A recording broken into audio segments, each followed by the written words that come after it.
The WNBA is having a real moment. Caitlin Clark and the league's historic season by the numbers. When many of us hear the Fall Classic, we automatically think of baseball's World Series. I'm not sure that will be the case for future generations. Yes, I'm being somewhat provocative with that line, but the WNBA finals have arrived on the heels of what can only be described as a historic season for the league. Across a metric of statistics, it's clear that America's interest in the WNBA is at the highest point this century, in large part because of Indiana Fever star Caitlin Clark. Let's start simple. Google searches. They've been high for this WNBA season, starting with the draft in April. Then at any point since we had data, 2004. Searches for the WNBA are up over 300% compared to last season, up over 850% compared to 5 seasons ago, and have risen nearly 1,400% from a decade ago. That is, the WNBA has been rising, and this year it really took off. This interest has translated into revenue for the league. Attendance is up a staggering 48% from 2023. There wasn't a single team with an average regular season home attendance of 5 figures, 10,000 plus, in 2023. This season, there were 6. Leading the charge was Clark's Fever. A little more than 4,000 people attended their average game in 2023, which ranked them second to last. This season, more than 17,000 did, a 319% rise that put them far and away ahead of any other WNBA team and ahead of 5 NBA teams, including the hometown Indiana Pacers. We see the same pattern in merchandise. Sales are up 600% from last year. This includes the boost from rookie sensations Clark, who had the best-selling jersey, and Angel Reese of the Chicago Sky, who had the second best-selling jersey.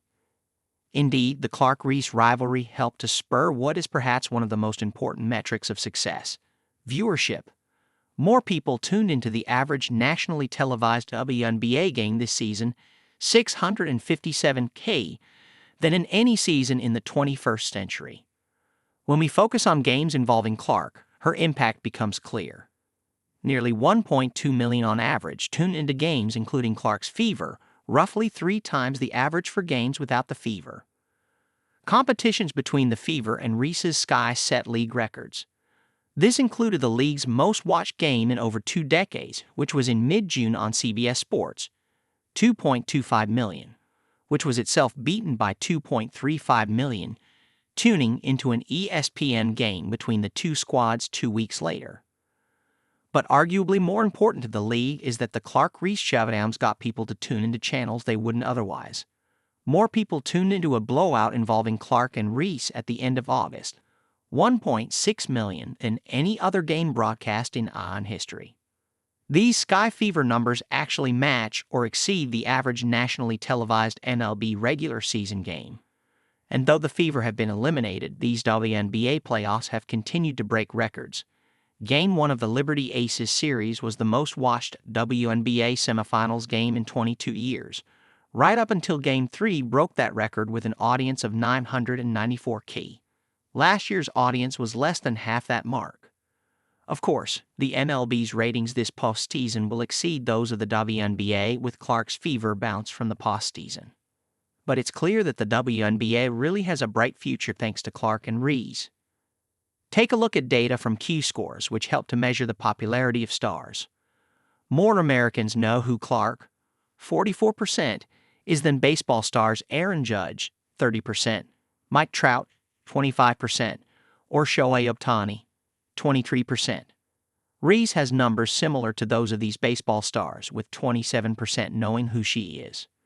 An average of 21% knew who the average athlete tested was. It's not just that a lot of people know who Clark is. It's that a lot of the people who do list her as one of their favorite stars, 20%. That's significantly higher than the average male or female athlete, 13%. Reese comes in above average too, 16%.